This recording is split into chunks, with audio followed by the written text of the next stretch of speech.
A S Mojumder CHIROPRACTIC কি নাম? আমিমুল ইসলাম। ওর বাড়ি মধ্যম বিজয়পুর। সে অ্যাঙ্কোলাইজিং এ আক্রান্ত রোগী। এই ছেলে B27 পজিটিভ। সে শুরু করেছে কত সাল থেকে?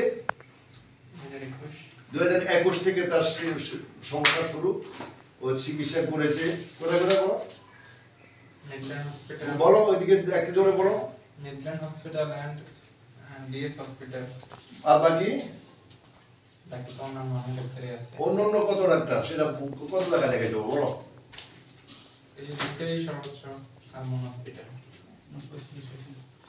চিকিৎসা চলে নাই। মেডিনোভা এটাও পরীক্ষা পরীক্ষা টমা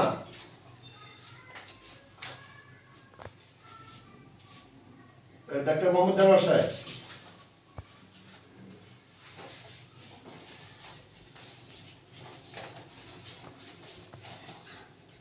ডাক্তার নাসিম রাজা চৌধুরী সাহেব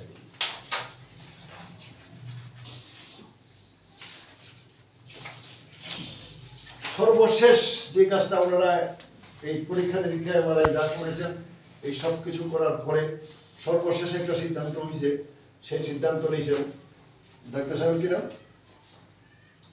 মেডিনোভা মেডিকেল সার্ভিস থেকে একটা সিদ্ধান্ত নিয়েছে যে ও অ্যাঙ্কোলাইজিং স্পন্ডোলাইসিসের রোগী HLA-B27 পজিটিভ। আমরা প্রত্যেককে বলবো যাদের এই রিপোর্টটা HLA-B27 পজিটিভ আছেন, আপনারা যেখান থেকে আসুন, যে বয়সে আসুন, 5 বছর বয়সে আসুন, 7 বছর বয়সে আসুন, 3 বছর বয়সে আসুন, ব্যথা কমানোর জন্য ব্যথা ওষুধ ফ্যান্ডিসোলন এবং মিথাইন ফ্যান্ডিসোলন খাবেন না। এটা খাবেন আপনার হিপ জয়েন্ট ব্লকেজ হয়ে যাবে, আপনি একেবারে ব্লকেজ হয়ে যাবে খুব দ্রুত।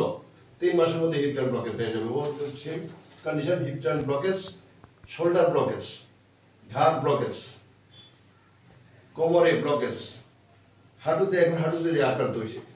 তো এই এত বছর যাবৎ এতগুনা ওষুধ, মানে এতগুনা সমস্যা, যে সমস্যা নিরসনের কোনো বিকল্প ব্যবস্থা পৃথিবীতে নাই অ্যাডজাস্টমেন্টের। তো সেক্ষেত্রে এত কিছু দরকার কি? এতে রোগীটা যে 3 বছরে যে পরিমাণ পয়সা খরচ করেছে, এই 3 বছরে সে এর অনেক কম পয়সা দিয়ে অনেক ভালো থাকতে পারবে, ভালো থাকতে পারে নাই। আমরা তার চিকিৎসা এখনো শুরু করিনি। আজকে চিকিৎসা শুরু করব। আমরা 3 দিন চিকিৎসা দেওয়ার পর আরেকটা ভিডিও দেবো। খোদা হাফেজ।